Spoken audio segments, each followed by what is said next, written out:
me over the Mega Tyranitar, mainly because Staraptor's a Pokemon that does like Mega Evolving so much, and the Chople Berry just ensures a little bit survivability against things like Low Kick from King Gambit.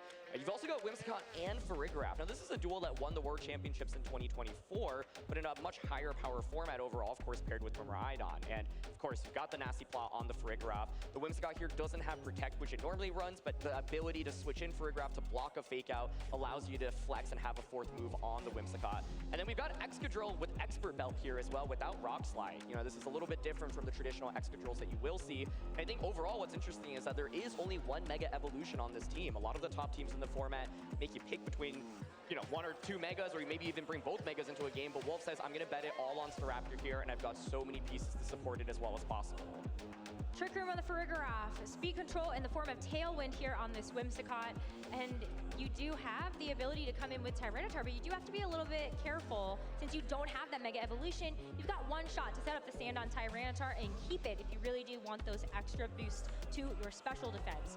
Let's take a look at the flip side of things though, because while this might be a more unique take on that Staraptor and Tyranitar archetype, Hirofumi's actually running something that is a bit more established. You've got a choice in the Mega Fox or the Mega Blastoise to really help amplify. You've got a boosting move on either of those, and the idea here is pretty simple. You're trying to set up either the Blastoise or the Delphox and then let them sweep. Exactly. Yeah, this is one of the top teams coming into the World Championships. There was a huge online tournament.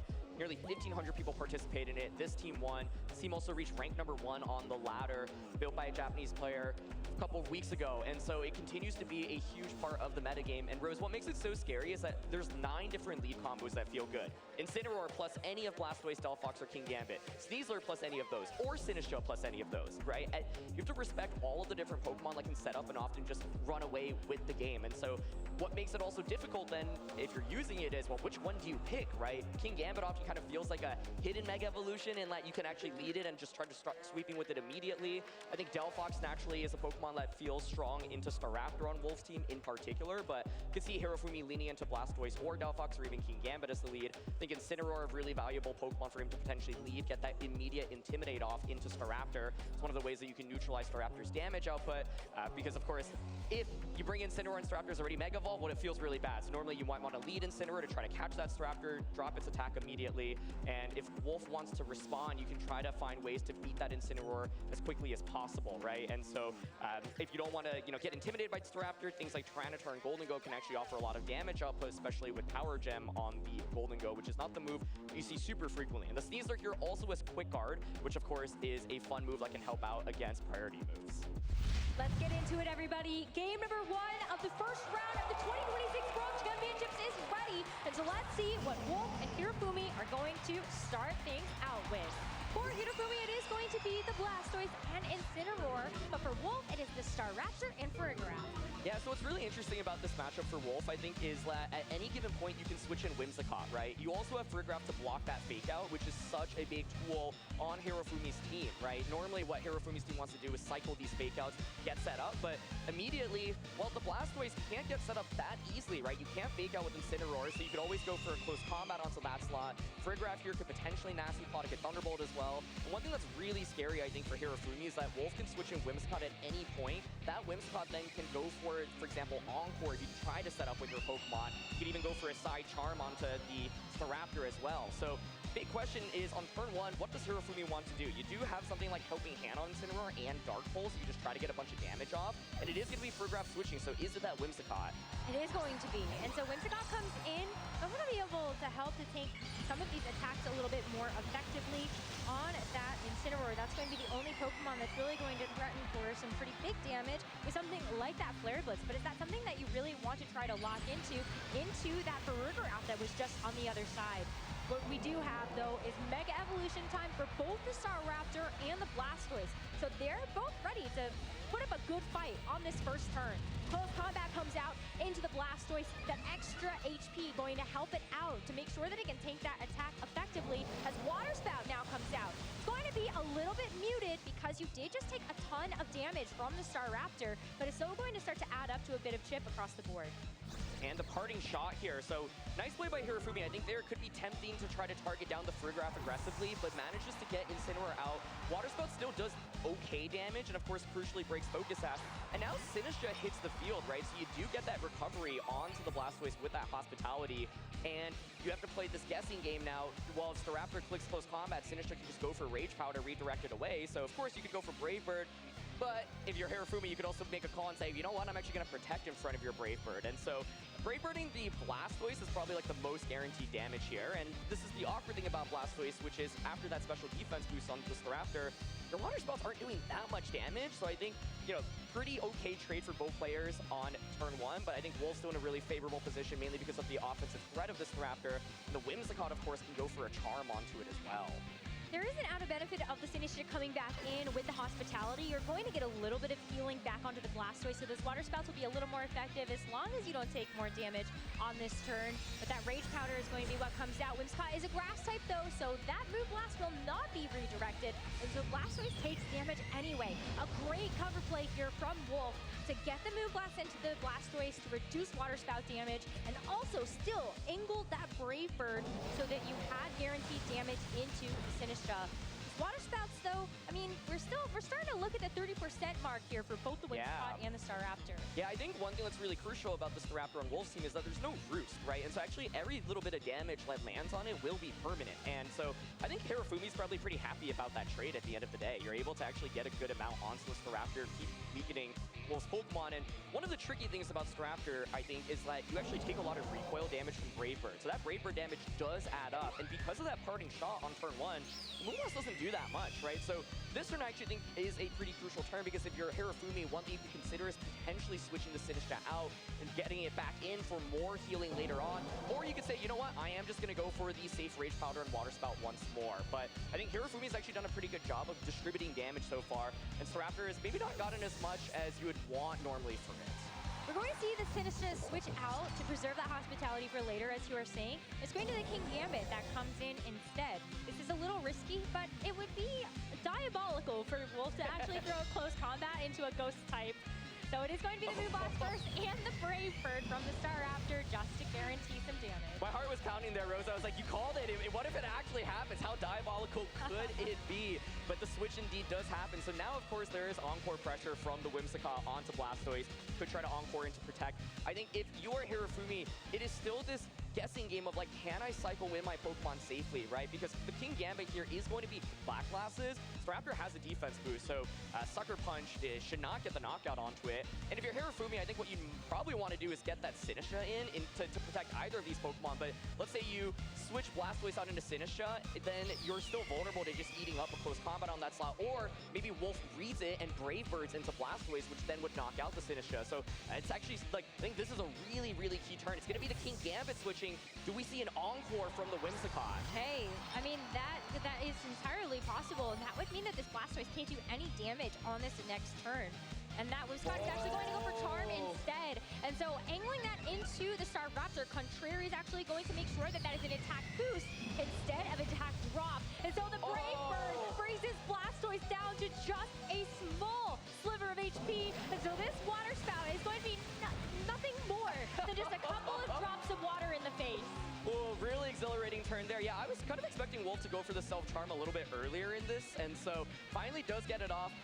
Crucial trade there. I think if you're Hirofumi, you're probably not too stoked about how that turn went, because the hope was to just knock out Staraptor there. Hirofumi makes a call and says, look, I don't think you're going to Encore me because the switch is so obvious, right? And so at the end of the day, Staraptor does hang on with the sliver of HP. It's basically one Brave Bird away from getting knocked out, right? And Hirofumi's done a good job of distributing damage. We have to consider Incineroar in the back is probably not going to be the heaviest damage dealer. If you knock out Staraptor, King Gambit actually becomes really threatening. And you also know that Wolfe has Farigiraf in the back. That Farigiraf, great for blocking fakeouts, really bad into King Gambit, right? And so for Hirofumi, his goal is let me knock out Staraptor as quickly as possible. He constantly makes these switches, and King Gambit's going to come in once again. Could this be the close combat read? If it is, then this is going to be game number 1 going over to Wolfe, but it is still a very risky play to make. It's going to be the Moonblast first, and that's actually going to deal a pretty significant amount here to that King Gambit. But it is the Brave Bird. Wolfe trying to secure the KO onto the opposing Mega Evolution first. Yeah, I mean, great switches by Hirofumi. Like, it feels like it is so tense because, like you said, Rose, I think if it were close combat in a Gambit, Gambit feints there, it becomes so tricky. but Gambit does come in freely, and now it pressures Sucker Punch into Staraptor. Of course, if you want to get around the Sucker Punch, what you could do then is switch the Whimsicott out into Farigiraf, block the Sucker Punch, and then maybe close combat King Gambit. But this is such a high-level game of Pokemon, right? It just seems so obvious. Hirofumi could consider maybe swapping Sinistcha back in once again to heal the Blastoise as well. And it's going to be the Blastoise pivoting out here. I think switching in Sinistcha and protecting King Gambit actually feels relatively safe. So let's see if it's going to be the protect play here. Yeah, because then on the next turn, if the Sinistcha is still around, you can actually go for something like a Rage Powder to at least try to redirect away another Moonblast. But the crit is going to secure the KO. First one of this game after so many turns. And the Brave Bird into the King Gambit instead. Maybe hoping that it was going to be the Sinistcha on the other side. Exactly. This is like what high-level Pokemon is about, right? Because I think Hirofumi, he didn't go for Sucker Punch, he didn't go for Protect, he just goes for the Kowtow Cleave, saying, look, I think that you're going to expect me to potentially pivot out, right? And so gets a double knockout there. That's such a big deal, and that's a huge, huge play by Hirofumi there. I think you could... Things felt really tense, especially with that critical hit onto Sinistcha, because it meant like close combat could just go into King Gambit safely. And once again, if the close combat goes off, King Gambit faints, I think it's just game over, right? And so that turn, Hirofumi saying, I'm not going to Sucker Punch. Wolfe says, well, I'm not going to switch in Farigiraf, but it still works in Hirofumi's favor. It's going to be Tyranitar here in the back as Incineroar comes back in. So a crucial Intimidate, but Fake Out currently is blocked. And for Hirofumi, the question is, can you actually still do enough damage? Because the Tyranitar here does have low kick. It does threaten King Gambit with a ton of damage. That would end up securing a knockout here, but we do have that Intimidate drop, so it might be something that we'll have to wait and see. But there's also still that Blastoise in the back if you're trying to consider maybe Incineroar getting a parting shot off into the Tyranitar, reduce the damage, bring in the Blastoise instead and sacrifice it. Yeah, the main question I have, Rose, is if you're Hirofumi, how are you beating Tyranitar, right? Because Blastoise is quite low in terms of HP, and Incineroar and King Gambit don't have attacks that can hit it for even neutral damage, right?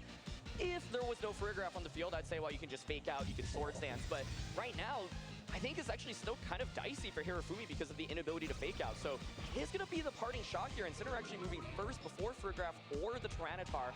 So I think Hirofumi's goal is, let me just keep cycling in these Intimidates. You are still going to have to do enough damage to Tyranitar, though. Yeah, before it ends up taking care of you, and this Blastoise is unfortunately going to get switched in. Well, okay, one turn here, though, for the King Gambit to use the Protect. And it was going to be a double of that Thunderbolt into the King Gambit as well, as Blastoise actually doesn't get knocked out to the Sandstorm chip. Okay, so this opens the door. I mean, Hirofumi now can potentially consider switching Blastoise back out. The Blastoise at this point feels like a non-factor in terms of dealing damage to Tyranitar, but it could go for Dark Pulse, right? That deals super effective damage into Farigiraf. Could angle for a flinch on a Tyranitar as well, and part of the way to handle Tyranitar is to keep swapping in and out for Intimidate, so it's exactly what Hirofumi is doing right now. The Sand actually really important in just being able to ensure that Blastoise will faint this turn. Probably expect to see a Dark Pulse here. Is going to go into a Farigiraf, but how much does that do? That's a lot of damage, but will survive. So it's able to at least go for one more attack. It could be the Thunderbolt coming out here, but it is going to be the Tyranitar going for the low kick. And take a look at how effective those Intimidate attack drops and the parting shot has really been onto this Tyranitar.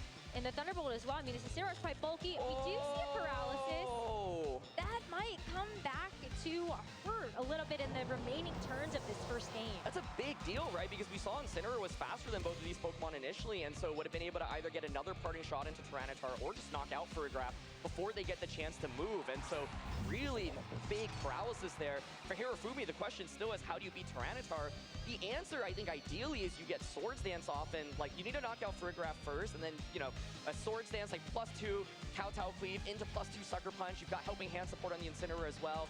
Now Tyranitar does have the ability to go for something like Rock Slide, for example. It's a question of, does King Gambit protect this turn, right? And if you're Wolfe, I think you can always safely target down the Incineroar slot. But if you ignore King Gambit and it gets a Swords Dance off, suddenly things can become really scary. So the question is, do you launch that low kick into King Gambit? Do you Rock Slide into Incineroar? It's going to be Rock Slide. Okay. So this means King Gambit here can Swords Dance, and Incineroar can maybe just Flare Blitz and KO Farigiraf. If you don't get flinched, there is a 30% chance for that to happen. Incineroar still has a lot of HP, though, to try to get it through these next couple of turns. But it's going to be Farigiraf going for the attack first. A Thunderbolt into the King Gambit is not going to give that secondary effect of the paralysis, but you do see the Rock Slide flinch onto that King Gambit. Still not a terrible turn, though, for Hirofumi, as you end up getting the KO onto the Fergaraf. Yeah, but I think the thing now is, like, the whole question was always, well, how do you beat Tyranitar, right? Sneasler is the answer for it, but Sneasler wasn't brought into it. Sinistra is your other answer into it, but it went down so quickly. And then Blastoise the third answer to it, but his HP just got whittled down so low, right? And so had King Gambit been able to get a Swords Dance off there, I think it would still be in Wolf's favor, to be honest, because Tyranitar should still outspeed the King Gambit and just go for low kick into it. But with the inability to get a Swords Dance off there, I think Tyranitar should be able to win this game. That Thunderbolt actually being really crucial damage and just dropping King Gambit lower and lower. This Tyranitar has eaten multiple attack drops at this point, but I don't think it's going to be enough for Hirofumi to win the game. I was just kind of trying to consider like how little damage that the Incineroar even took from something like the low kick, and that's why I had that hesitation. There's also protects in play. So if Hirofumi can actually get a nice call right, wow. or maybe there's something afforded like a rock slide miss, or you can fight through the flinch, then maybe things do end up actually looking a little different.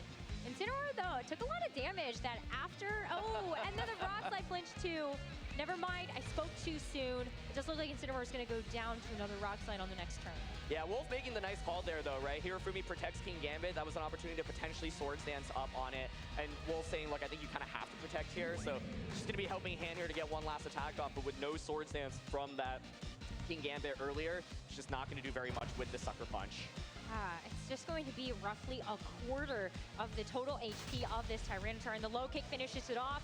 It's going to be a 1v1 between this Incineroar and Tyranitar, and with that speed disadvantage from the paralysis, that is going to be a win for Tyranitar. Yeah, I think regular Tyranitar really proving how powerful it can be here, and for Wolf, prioritizing the early knockout onto Blastoise, or the early damage onto it, meant that Tyranitar wasn't really threatened, right? And so I think if you're Hirofumi, you look at that game, you're probably thinking, I feel like I played pretty well in the opening turn, so what went wrong for me? And I think part of it is that Incineroar is really good as a supportive tool, but when it can't fake out, it then becomes less effective. The Intimidates and the attack drops were nice, but it didn't feel like he had enough damage output, basically, right? His damage was mainly coming from Blastoise cooking Water Spout, doing 30, 40% here and there. And so I think if you're Hirofumi, you probably are starting to look at that Sneasler potentially as an adaptation, because of course that Sneasler does have close combat, which gives you a ton of burst damage into Tyranitar. There was that one turn where I was wondering, what if the Blastoise had ended up going for a Dark Pulse instead? It took so much damage that it was only around 10% left. Yeah. That maybe if that had been a Dark Pulse, that could have been a potential knockout, I think, into the Staraptor on that turn. Yeah, exactly. Yeah, I think that is a really good point. And I think what's really tough for Hirofumi here is like kind of threading the needle of dealing with Staraptor at any given point, because Staraptor was a huge threat in the early game, but then of course the win condition in the end game kind of ended up being Tyranitar, right? So Hirofumi actually has plenty of tools to deal with Tyranitar. For example, if you are able to get it out earlier on the field, and Sinistra hasn't taken a lot of damage. Sinistra is insanely good into Tyranitar after Intimidate, right? Because you're able to heal back up with Machagacha. You can thread in a burn as well. So Hirofumi's team has the tools. The question is, do you want to lean into Blastoise again? Delphox is something that can come out, but it is a big question mark because it is so bad into Tyranitar, right? That is part of the reason why Tyranitar is such an appealing pick. I was going to say that Extra wouldn't be a great thing for the Delphox to see either, but as you called out before we even got into the match, there's no Rock Slide on it. But you would still have to worry a little bit about actually taking, just like in general, some damage here from the Excadrill. It can be very fast as well. That's something you're going to have to think about pressing, but I feel like you're right. I wonder maybe Sneasler, do you actually think about still bringing the Blastoise and just switch it up and just bring Sneasler over Incineroar? Yeah, I think Sneasler's damage output and that Focus Sash means even getting one big close combat with it can be a really big deal. So it's probably the first adaptation I'm looking towards on Hirofumi's end, but it could be Delphox as a switch up, and it is going to be the Delphox. I mean, that's what makes this team so intriguing. If it's this, my expectation would be a Sneasler in the back, right, to potentially close combat Tyranitar. We'll have to see. But either way, the Delphox here does threaten Golden Go immediately, but question is, can Golden Go survive a Heat Wave? Often it will be able to, and this is Life Orb Golden Go. Then you can Shadow Ball in return, and that would be a huge knockout. Intimidate's obviously pretty valuable into Tyranitar, but I think Hirofumi maybe hoping to see Staraptor here, right? If it's a Staraptor-based lead, I think Delphox feels stronger, but Wolf mixes it up with Tyranitar Golden Go. Delphox is in kind of an awkward position right now. Because you don't necessarily, like, timing of the Mega Evolution is also incredibly important. So is this something where you say, I want to Mega Evolve the Delphox now, or do I actually want to try to switch it out and call something in like a Sinistra or even possibly a King Gambit that might be able to take these attacks a little better? Yeah, I think there's so many plays that can happen from both ends right now. Oh. It's just Heat Wave, and there's no Mega Evolution. evolution. So Rose, I think that probably means there's a Blastoise potentially in the back. That also, by the way, could have been helping hand on Incineroar. It's not going to be the helping hand, so Shadow Ball just comes out immediately. Maybe it's a parting shot from Hirofumi covering for Golden Go protecting that turn. Or a Flare Blitz. It would just be a knockout immediately onto the Golden Go. We would trade blow for blow here in an explosive turn number 1. But it is just going to be the parting shot to help reduce the damage output of this Tyranitar even further. I love this, though. This is one of the, I think, most exciting things about the World Championships this year, which is dual Mega teams bringing both Megas and flexing it, right? And so it's going to be a single target Rock Slide here. It actually does decent damage at -2, right? Every little bit of damage on a Water Spout Blastoise really makes a big difference. My question now is, what is Hirofumi's fourth Pokemon? It is Sinistcha. So Hirofumi says, look, I think I can flex my Mega Evolution, and I also think now he's in a really good position with Blastoise, right? Obviously just threatens with an immediate Water Spout right now. And there's no good switch-in for a Pokemon to be able to take that. Golden Go is low enough that I feel like that might end up being a knockout if this Blastoise can actually stay at this HP level. But then, yeah, what you bring in to take the Water Spout if you want to actually preserve the Tyranitar and shed those attack drops? Yeah, I think the safe play for Wolf is probably switch Tyranitar into Whimsicott, because the Whimsicott then has Encore pressure in the following turn, and then Shadow Ball into Sinistcha, or Shadow Ball into Blastoise just to guarantee that you get a lot of damage into it, because I think Sinistcha protecting or switching into Incineroar is the most logical play for Hirofumi's end. And so I think I would be shocked if there were no, if it wasn't Whimsicott Staraptor in the back from Wolf's end right now. So it's going to be Sinistcha actually switching out first into the Incineroar. Okay, Incineroar at least put the fake out on the table for the following turn and kind of ensures that this Tyranitar's got to get out of there, but there's no other switches on the table. It's just going to be the Blastoise Mega evolving and both of these Pokemon being on the receiving end of a potential Water Spout. You do also have the Dark Pulse if you want to try to guarantee the damage into the Golden Go, but the Golden Go moves first before that Blastoise has a critical hit that is going to turn it down to 19%. These Water Spouts are going to be pitiful, but it's a Shell Smash instead.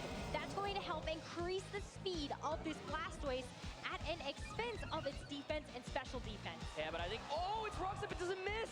It misses the Incineroar, but it still connects onto the Blastoise. Wow!